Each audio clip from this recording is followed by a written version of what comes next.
Lord, thank you for another day, for another breath, and for another chance to start again.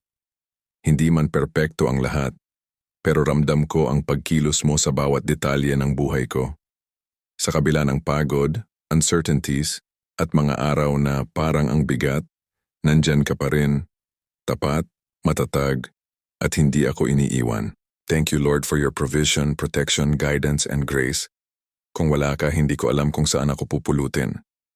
Pero dahil nandyan ka, mayroon akong lakas, pag-asa, at kapayapaan.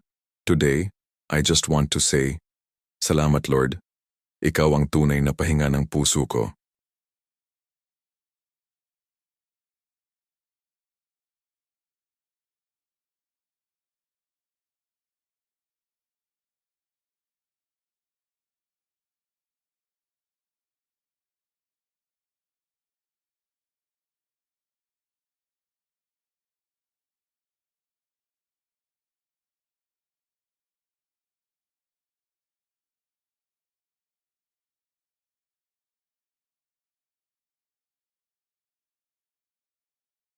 Salamat po sa mga blessing na nakikita at higit sa lahat, sa mga blessing na hindi ko nakikita, yung mga pagkakataong sinave mo ako, yung mga pintong isinara mo para mapunta ako sa mas mabuti, at yung mga taong ginagamit mo para palakasin ako.